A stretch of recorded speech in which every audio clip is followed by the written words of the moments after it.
Hi friends, welcome to my channel. आज के video में हम देखेंगे कि आने वाले दिनों में किस तरह से ट्रेडिंग करना चाहिए, क्या हमारी साइकोलॉजी होनी चाहिए, किस तरह से हमारा प्लानिंग होना चाहिए। अगर आप देखोगे 2 मार्च को बहुत बड़े गैप डाउन से मार्केट ओपन हुआ है और फिर एक ग्रीन कैंडल बनी है। अब ये बहुत बड़ी गैप डाउन से मार्केट क्यों ओपन हुआ, क्या वजह है? इसकी वजह यह है कि वॉर चल रहा है और वॉर का जो इम्पैक्ट है ये हमारे मार्केट पे देखने को मिला है।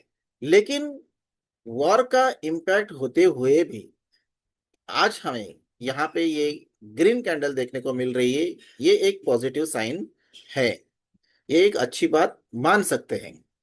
लेकिन ऐसे में हमें ट्रेडिंग किस तरह से करना चाहिए? अब जिन्होंने भी यहाँ पे जो भी सेलिंग की स्ट्रेटेजी डिप्लॉय की होगी, चाहे वो आयरन कंडर हो या पुट कॉल स्प्रेड हो, कोई भी स्ट्रेटेजी डिप्लॉय की हो यहाँ पे जो साइडवेज में होती है, जैसे कि कॉल सेल किया है, पुट सेल किया है, ऐसी जो स्ट्रेटेजी यहाँ पे किसी ने भी डिप्लॉय की है, तो यहाँ पे उसकी जो रेंज है वो ब्रेक हुई है और यहाँ पे उनको या तो एग्जिट करना चाहिए या तो यहाँ पे उनको क्या करना चाहिए, एडजस्टमेंट करना चाहिए।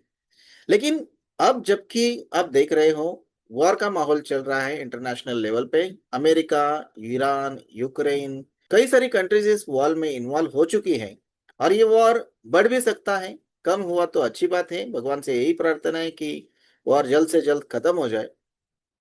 लेकिन अगर ये वॉर ऐसे ही चलता रहा तो मार्केट में आने वाले दिनों में बहुत बड़ी गिरावट देखने को मिल सकती है, क्योंकि डर का माहौल यहाँ पे पैदा हुआ है और इसकी वजह से गिरावट देखने को मिली है। तो ये अगर आप देखोगे दिन मार्केट में जो पिछले कुछ दिनों में क्या हुआ है इसे हम देखते हैं। यहाँ पे इलेक्शन का दिन था, इसलिए ये बड़ी कैंडल बनी। उसके बाद अमेरिका ने, ट्रंप ने क्या किया है, टैरिफ कम किया, इसलिए बहुत बड़े गैप अप से मार्केट ओपन हुआ। लेकिन उससे ही लगातार मार्केट नीचे आया, फिर ऊपर गया, फिर यहाँ पे कुछ रेंज बाउंड मार्केट रहा है। और यहाँ पे हमें जो कैंडल दिख रही है 27 फेब की, ये भी वॉर का इम्पैक्ट की वजह से ये बहुत बड़ी रेड बनी है और 2 मार्च को बहुत बड़ा गैप डाउन से मार्केट में ओपन हुआ है। अब यहाँ पे हमें अगले कुछ दिनों में किस तरह से प्लानिंग करना चाहिए इसके बारे में बात करते हैं। तो अगले कुछ दिनों में हमें किस तरह से ट्रेडिंग करना चाहिए, इसकी प्लानिंग करना बहुत जरूरी है, इसे समझना बहुत जरूरी है। अभी अगर देखा जाए तो यहाँ पे मैं आपको समझाना चाहूंगा कि अगर आप यहाँ पे ऑप्शन चेन पे चलते हैं और ऑप्शन चेन पे यहाँ पे आप देखोगे आईवी परसेंटाइल, यहाँ पे आईवी परसेंटाइल है वेरी हाई है। इसका मतलब ये है कि मार्केट बहुत ही वोलेटाइल रहने की प्रोबेबिलिटी है। और वोलेटाइल का क्या मतलब है? मार्केट कभी अप जाएगा, कभी डाउन जाएगा, तो बड़ी बड़ी मूव आने की संभावना है यहाँ पे। तो अगर गलती से हमने गलत साइड का ट्रेड ले लिया और मार्केट हमारे अगेंस्ट में गया तो बहुत बड़ा नुकसान हो सकता है। इसलिए ऐसे माहौल में ट्रेडिंग करना बहुत ही जिम्मेदारी का काम होता है, बहुत ही रिस्की होता है। अब यहाँ पे मैं आपको ये डे का कैंडल लगाया है मैंने यहाँ पे। अब मैं आपको यहाँ पे 3 मिनट का कैंडल लगा के दिखाता हूँ किस तरह से मार्केट में मूवमेंट अपने को देखने को मिली है 2 तारीख को। अब ये 2 तारीख को देखो, इतनी बड़ी गैप डाउन से मार्केट ओपन हुआ। ओपन होते ही मार्केट लगातार ऊपर गया, यहाँ पे रेजिस्ट किया और फिर यहाँ से फिर से उसी लेवल पे आ गया, उससे भी नीचे गया। ठीक है, फिर यहाँ पे सपोर्ट लिया, 600 पे सपोर्ट लिया है और मतलब 24,600 पे सपोर्ट लिया है और फिर मार्केट ने अप साइड में मूवमेंट की है और यहाँ पे मार्केट ने फिर से क्या किया है, रेजिस्टेंस कर रहे हैं, ऐसे दिखा रहा है। तो ये बड़ी मूव हो गई, ये लगातार नीचे आया, ये भी मूव गई और यहां से, तो इसे कहते हैं वोलेटिलिटी।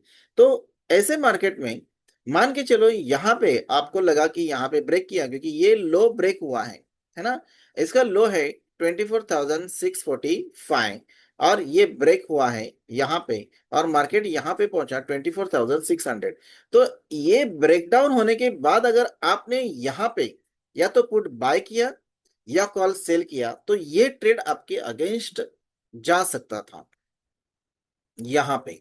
ठीक है, तो आपको यहाँ पे लगेगा अरे ये लो तो ब्रेक हुआ है, तो यहाँ पे ट्रेड बनाना कितना बड़ा रिस्की हो सकता था ये आप देख सकते हो, क्योंकि यहाँ से सिर्फ 50 पॉइंट्स नीचे गया और 600 को सपोर्ट लेके, यानी कि 24,600 को सपोर्ट लेके मार्केट एकदम ऊपर आया है। ये बहुत बड़ी मूवमेंट है।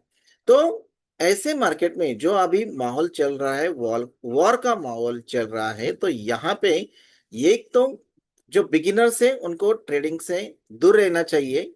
कुछ दिनों तक ट्रेड ना करें तो बेटर होगा, क्योंकि अगर गलत साइड में आपने ट्रेड लिया तो बहुत बड़ा लॉस हो सकता है। तो मेरी सजेशन ये है कि आपको कुछ दिनों तक रुकना चाहिए, और जब मार्केट सेटल हो जाए, प्रॉपर तरीके से मार्केट बिहेव करने लगे, वॉर का जो अभी माहौल चल रहा है वो ठंडा हो जाए, तो उसके बाद आप फिर से शुरू कर सकते हैं। लेकिन ऐसे बड़े बड़े मूव्स आती है और वहां पे अगर गलत डायरेक्शन में आपने ट्रेड लिया तो बहुत बड़ा नुकसान हो सकता है।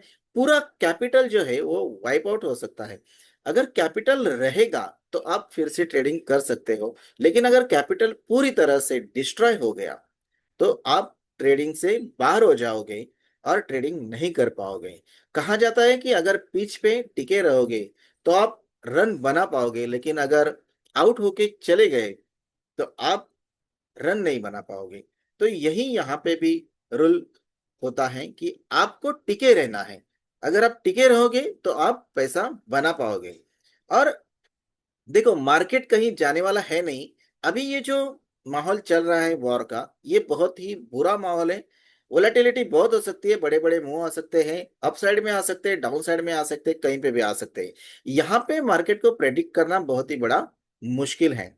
लेकिन जो प्रो ट्रेडर है, जो प्राइस एक्शन को फॉलो करते हैं, वो अच्छे से ट्रेड कर सकते हैं। लेकिन उसके लिए नॉलेज की बहुत जरूरी है।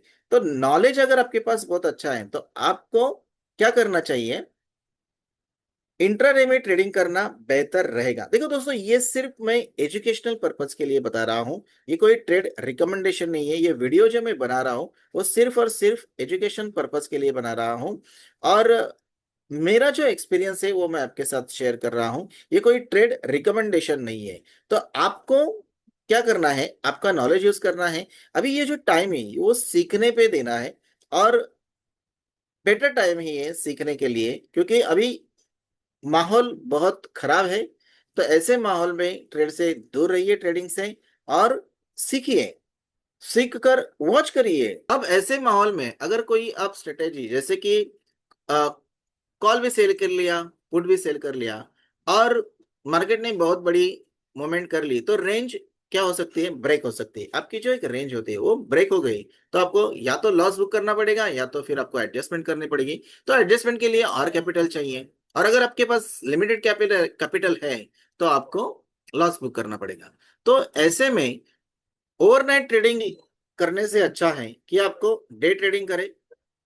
डे ट्रेडिंग कैसा करना चाहिए, प्राइस एक्शन देख के, जब चार्ट पे आपको अच्छा प्राइस एक्शन दिख रहा है तभी आपको ट्रेड करना चाहिए, वरना आपको ट्रेड नहीं करना चाहिए।